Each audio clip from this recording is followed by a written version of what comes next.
प्यारे छात्र छात्राओं, आज मैं आप सबों से कहना चाहता हूं कि पढ़ो ऐसा कि आपका पहचान बन जाए। पढ़ो ऐसा कि आपकी पहचान बन जाए। चलो ऐसा कि आपका नाम हो जाए। यहाँ तो पढ़ लिख बहुत लोग लेते हैं। पढ़ो इस कदर कि आपकी मिसाल बन जाए। आइए छात्रों, मैं आप सभी को आज ये इस क्लास में अंक के बारे में बताएंगे, जिसे अंग्रेजी में डिजिट कहा जाता है। आप सभी जानते हैं कि भारतीय अंक प्रणाली जो है संसार की सर्वाधिक प्रचलित अंक प्रणाली है। आप सभी को मैं बता दूं कि अंक के बिना गणित का कोई अस्तित्व नहीं है। इसलिए आज हम सभी जानेंगे कि अंक किसे कहते हैं। अंकगणित में जितनी भी संख्याएं हैं, अंकगणित में जितनी भी संख्याएं हैं, 0, 1, 2, 3, 4, 5, 6, 7, 8, 9, ये सभी गणित का एक प्रकार का चिन्ह है, या ऐसा भी कह सकते हैं कि एक प्रकार का यह संकेत है। इसी को हम अंक कहते हैं। अर्थात अंक गणितीय चिन्ह को हम अंक कहते हैं। अंकगणित में सभी प्रयुक्त 10 चिन्ह, अंकगणित में प्रयुक्त सभी 10 चिन्ह, यहां देखिए अंक, जिसको अंग्रेजी में हम डिजिट कहते हैं। डिजिट होता है 0, 1, 2, 3, 4, 5, 6, 7, 8, 9। ये अंकगणित का एक संकेत है। अंकगणित में इन्हीं चिन्हों के द्वारा संख्या का निर्माण होता है। ये 0 से लेकर के 9 तक को ही हम अंक कहते हैं। हम इस प्रकार कह सकते हैं कि अंकगणितीय चिन्ह को हम अंक कहते हैं। अर्थात पूर्ण संख्या 0 से लेकर के 9 तक को अंक कहा जाता है। कोई दिक्कत? अब देखिए, इन सभी गणितीय, ये सभी जो गणितीय अंकगणितीय चिन्ह है, इनसे असंख्य संख्याएं बनाई जा सकती है।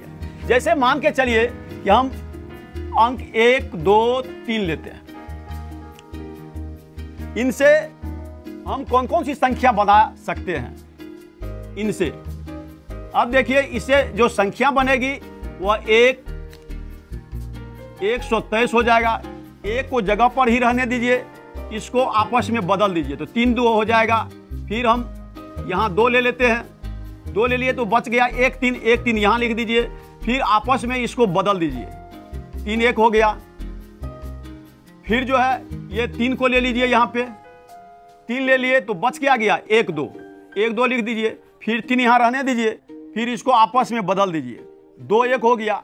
यानी कि 1 2 3 से यहाँ पर 6 संख्या बनाई जा सकती है। 1 2 3 से 6 संख्या बनेगी। कोई दिक्कत? याद रखिएगा कि यदि आपसे पूछा जाए कि गणित में कितने अंक होते हैं, तो हम गिनती कर लेंगे कि गणित में 1 2 3 4 5 6 7 8 9 10, गणित में कुल 10 अंक होते हैं। प्रश्न इस प्रकार से भी आते हैं कि संख्या पद्धति में कुल कितने अंक होते हैं, तो आपको बताना है कि 10 अंक होते हैं संख्या पद्धति में, या दार्शनिक प्रणाली में कितने अंक होते हैं, इसमें भी बता देना है कि 10 अंक होते हैं। याद रखिएगा कि संख्या पद्धति का जो अंक है, इसकी शुरुआत जो है भारत में ही हुई थी, और इसका प्रचलन जो है अरब में भी था। इसलिए संख्या के इस पद्धति को हिंदू अरबी संकेत पद्धति कहा जाता है। हिंदू अरबी संकेत पद्धति, ठीक है।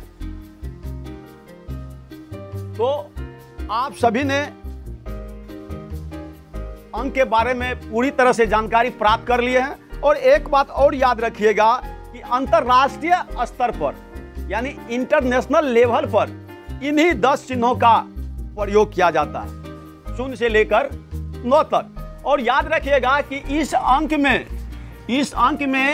0 का एक विशेष महत्व होता है। सिर्फ यदि 0 का कोई मूल नहीं है, अगर शून्य हम बोले कि शून्य का क्या, शून्य माने कुछ नहीं, लेकिन यही शून्य यदि किसी संख्या के आगे में रख दिया जाए तो संख्या का मान जो है 10 गुना बढ़ जाएगा। मान के चलिए कि 123 है और इसके आगे में अगर एक शून्य लगा दिए, ये हो गया 123 गुना 10, यानी संख्या का 10 गुना हो गया।